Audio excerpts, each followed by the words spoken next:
Serious, those who've explored abandoned buildings that went seriously wrong. What happened?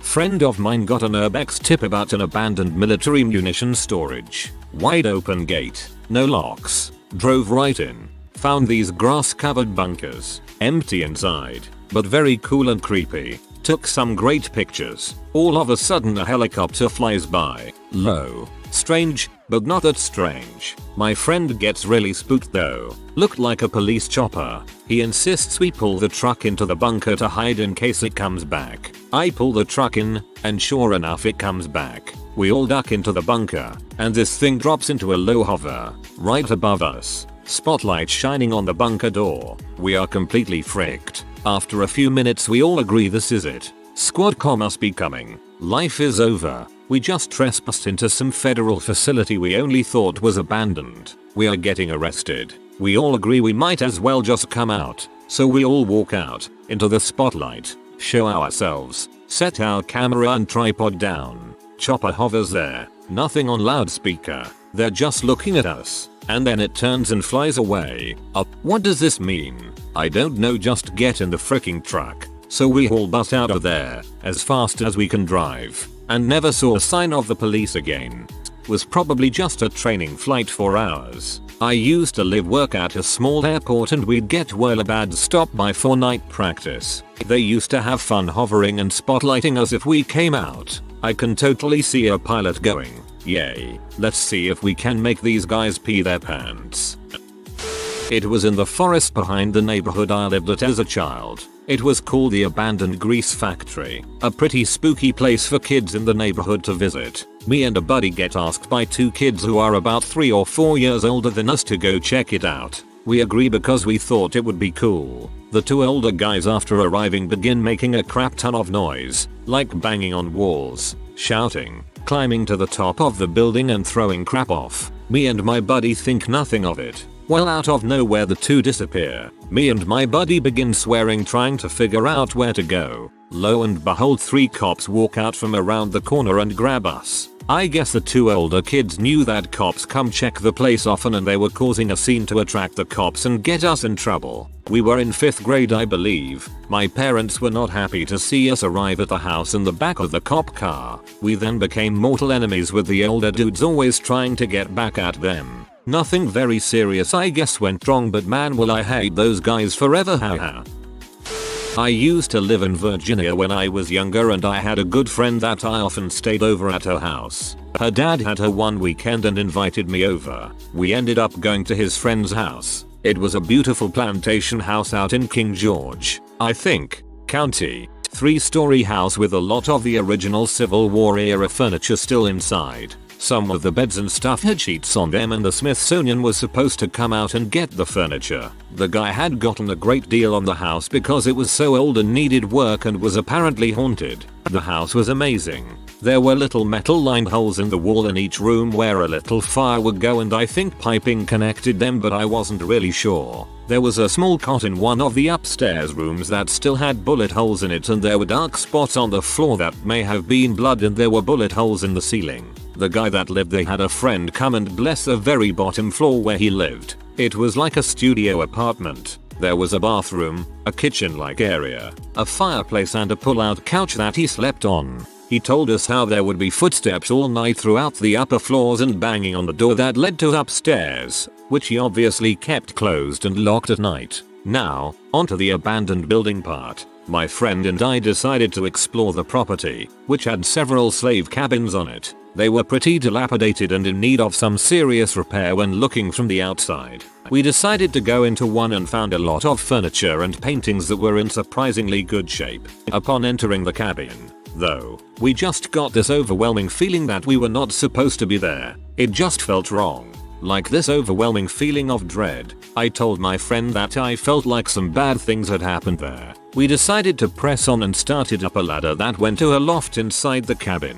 There were holes in the roof and we could see sunlight coming through. I got up to the top, looked into the loft and just felt like I had to get out of there now. I didn't see any ghosts or bodies. Nothing creepy happened. Nothing moved. I just knew I had to get the frick out of there. I don't know how to describe it other than that. Maybe it was supernatural. Maybe it was my mind playing tricks on me, but something told my little 13-year-old brain to get out of that slave cabin that day or else. So we did. Me and my friend got the heck up out of there. As soon as we left and had taken a few steps away from the cabin, we could feel the dread and trepidation just melting away. I am in my 30s now and it's an experience that I share all the time because of how intense that emotion was. Even now as I type this, I feel that dread washing over me as I remember those paintings behind the couch in the cabin and how my legs trembled as I climbed the ladder.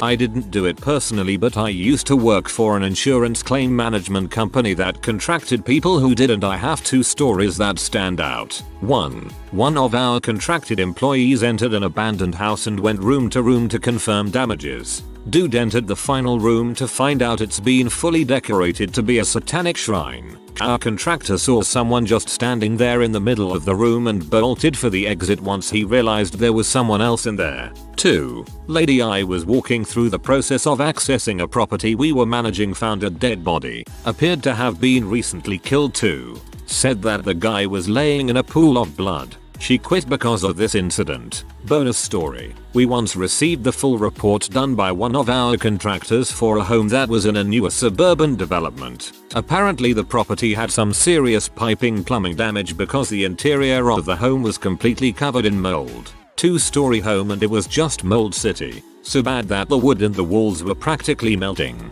I couldn't help but think how this is a health hazard for the neighboring homes in the area, and I would been livid if I lived there.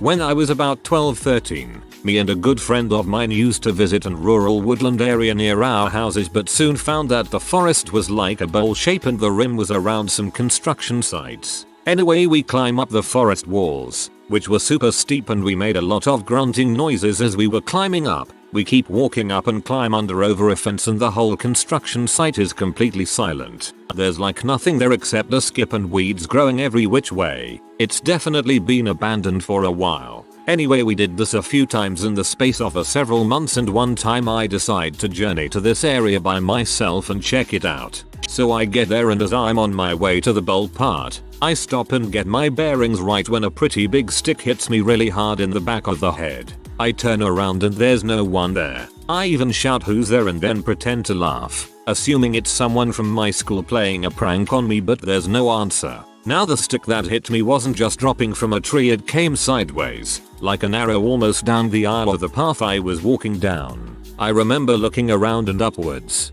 thinking that it's crazy how I'm here completely alone. Anyway, I left straight away, mentioned it to my brother, who mentioned it might have been some exceptionally deadly owl that nips people's necks ears, and then never mentioned it again because the thought of being there not alone is freaky. That's my mediocre story. I got hit by a stick and retreated back home. So in my town there is an abandoned paper mill. As dumb teenagers do, my friends and I decided to explore it. We knew of some other kids in our high school who go there regularly, so we thought nothing of it. So we had been there for maybe 20 minutes or so, and we just see a dark figure and hear a loud hey. Knowing that we were busted, we started to run into a dead end. Turns out it was the owner of the mill. He was a really nice guy and he gave us a tour. His vision was to turn that place into a 5-star restaurant, but until then he would rent out the space for film crews. A few horror movies had been filmed there. He was there just checking up on the place and sectioning off the places the floor was weakening. He honestly probably saved one of us a trip to the ER because the floors look fine till you put any pressure on them. We felt bad, so we showed him where the hole in the fence was so he could seal it later. That's actually very understanding of him. And cool that you guys gave back his niceness by telling him about the hole. I went into this creepy abandoned mansion that was also used as a mental institution before it was abandoned. Didn't even expect to get in, but a connecting building had an opening and I just wound up in the mansion. Anyway, super cool place. Right out of a horror movie. As I'm finishing up exploring the place, I come up on a room on the top floor. Door was open and as I walked in I noticed a sign. It read, "Warning, high levels of asbestos in this area. If you have been exposed, go to nearby hospital immediately." Tried to breathe as little as possible as I booked it out of there. Didn't go to the hospital because I doubt I could have been exposed to so much asbestos I'll have problems. And even if I was, there's nothing a hospital is going to be able to do anyway. Instead I went home, threw all my clothes in the wash, took a shower, and bought a gas mask for future explorations. Asbestos doesn't work that way. It has been turned into something similar to nuclear fallout, but it takes repeated exposure of it and does form to harm you. Used to explore an abandoned mushroom factory in Ohio with friend in middle school. Sometimes we would climb on the roof. One time we used a crowbar that was left behind to break into a door and walk around the rooms inside. But it was very dark and we didn't have flashlights. I remember one room had lots of black plastic trays the mushrooms were grown at. We also explored an old water treatment outbuilding as well, with the retention pool next to it that had a large metal mixer swirling around. Back when it was in operation, the factory used to put off an odor that would waft a half mile or more down the road where we lived. It was the joke of our small rural road. One day while riding our bikes up the long driveway to the building, a car, SUV, and a Harley motorcycle came driving in at a fast pace. Drivers did not look like your typical businessmen that may have some legitimate business at the property. There were rumors of drug deals performed back there, and this small invasion spooked us. We tore off on our bikes and didn't come back often after that. There were train tracks on one side of the building that we would walk along for miles in the country. The only activity on those tracks was an infrequent trash train that traveled at low speeds, like 10 mph. Across the road and down the tracks from the mushroom plant was the foundation remnants of the old Miller homestead. Rumor was that the Miller family had been murdered by an axe-wielding attacker in the 1940s or 1950s, but I could never find any info on it with the internet when I searched. We would poke around the remnants at times as teenagers do. Nothing too interesting. Back in my teenage hoodlum days, some friends and I did some urban exploration in an abandoned medical facility. It was perched atop a steep hill with only one road in and out, surrounded by a small forest. From what we had heard, this place did some serious procedures, heart surgery and the like, but now it was totally left to rot, or so we thought. We imagined our expedition would be a creepy midnight jaunt through a haunted hospital that we could brag about to our lamer friends. So I drive up this hill and park behind the facility. The first thing we notice is that there are some ambient lights on. The place is not totally off the grid like we were led to believe. No problem. They are probably there just to scare off troublemakers like us. The rest of the facade is dark. There are no cars in the lot. Then, as we're scoping out the exterior, we notice that there's a board over one of the windows. Sure enough, we peel it back and the window is broken. A way in. We waste no time in vaulting up and over, avoiding the edges of the broken glass. Suddenly we're inside and it's clear this place is certainly not abandoned. There are interior lights that come on as we wander around. There's some equipment scattered about. I start to get an uneasy feeling in the pit of my stomach. My friends are enjoying themselves and I don't want to be the P who got scared. Yet I can't ignore the sense of pure dread that is getting stronger every second I'm in this place. Finally I tell them that we need to GTFO, and don't bother explaining why. I drove, so they have no choice but to follow me. We scramble back out the window we came in, climb in the car and peel off, turning off the only road that leads up the hill and stopping at a nearby gas station. A few of my friends went inside to get drinks, but a few of us stayed in the car. From the spot where we parked you can see up the hill to the outside of the facility, and we watched as a security car with flashing orange lights pulled up to the front, followed shortly by a cop car. We must have missed them by 2 minutes. Once my friends come back we point out the welcome wagons sitting outside the facility, and after a bout of nervous laughter we head back home and marvel at how lucky we are. If I hadn't listened to my gut, my hoodlum friends and I probably would have spent some time in juvie for breaking and entering. Me and 5 of my friends went to explore an old building next to the college in our town back when we were 12. The college didn't use it and it was decently far back into the woods. There was basically what you would expect from this kind of building. Old student papers, documents, and books thrown all over. Since we didn't think we found much at all, we decided to leave. One of my friends pointed out that there was a back door. We go out there and see a path leading up to a groundskeeper's house. We think. As we go in, it's clear that the house is not new and has been abandoned for a while. We go through the front door and the stench is horrifying. The carpets are ripped up. Things are strewn about and broken across the room. There are family photos on the wall, seemingly intact. After we look at the living room, we walk through the dining room into the kitchen via a pocket door that still worked. The kitchen looked like crap, with moldy food all over, stains on the walls, and the fridge had fallen down right in the middle of it all.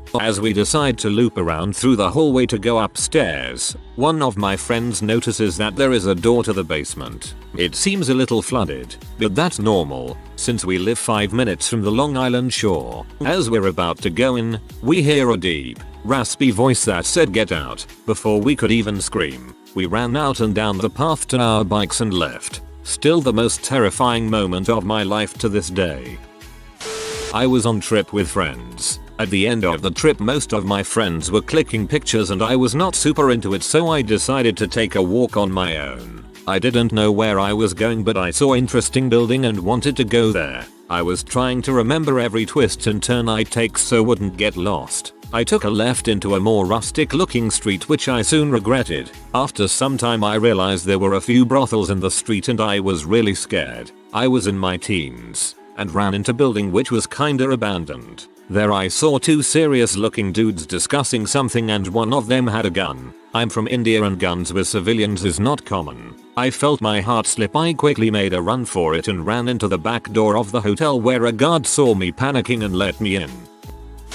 There was an abandoned hospital we used to go to when we were kids. Most people just went to the parts that were easy access, but there was another part of the hospital that you could only access by climbing on the roof of the lower level and getting in through a window. The lower levels of this particular building had sheets of metal covering all the entrances. One night, we decided to go into the restricted area. The first thing we noticed was, as we went down the hallway, was that there were roaches, which was unusual because it was so cold outside. I didn't pay much mind to it until we stumbled upon the dead body in one of the rooms. I only saw the bloated foot and don't think any of us have ever run so fast in our lives. We ran to the nearest payphone, yeah this was a long time ago, and called the police to report it. My best guess is a hobo probably went there to seek shelter and overdosed.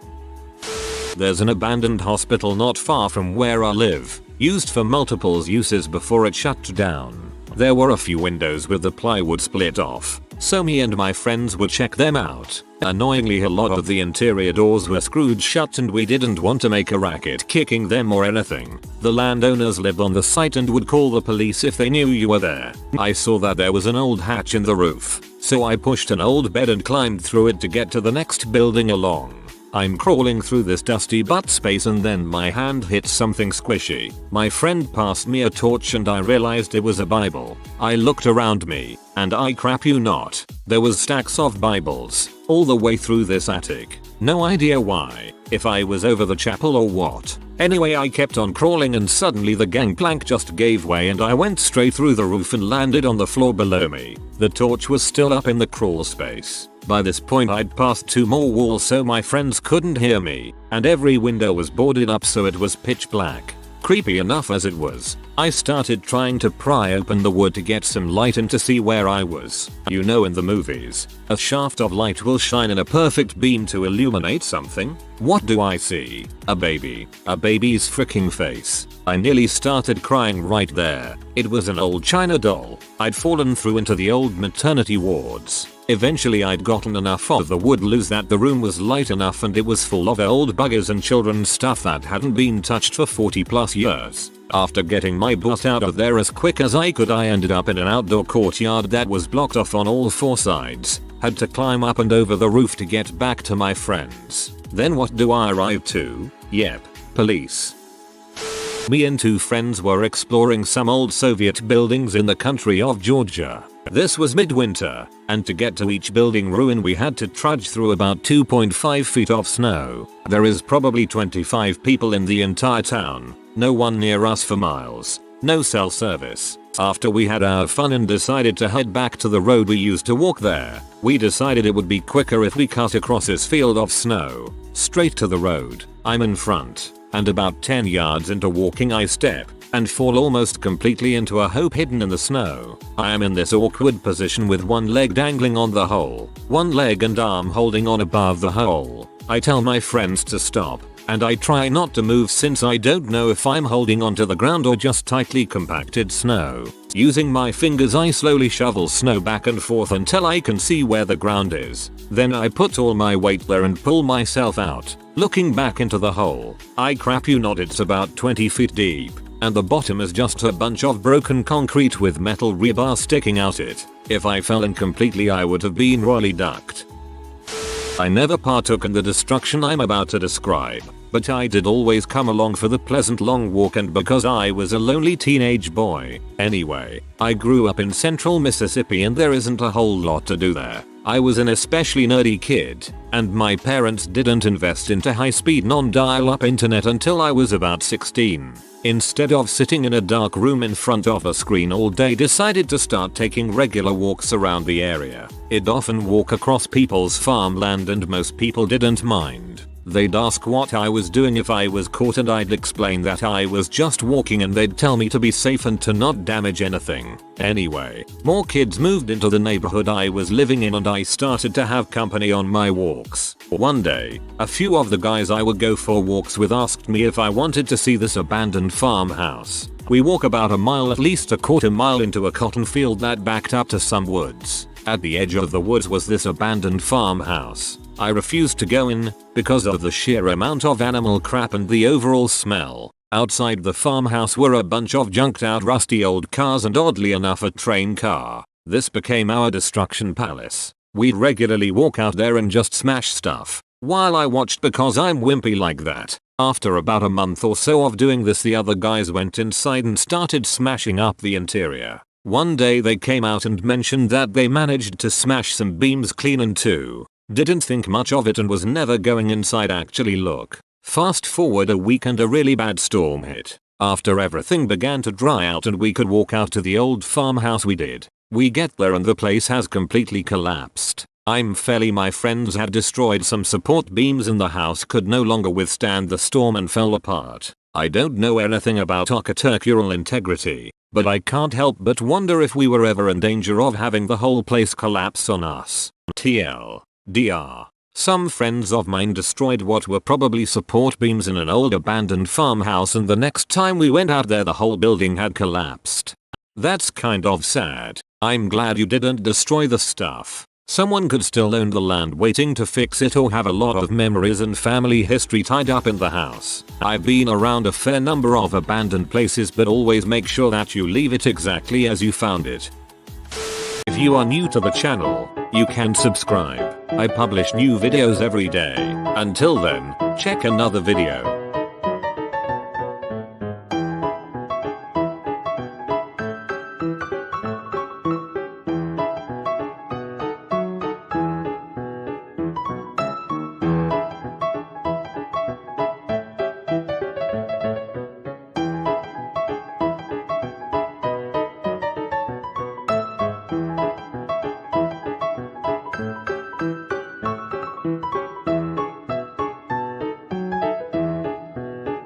Bye for now.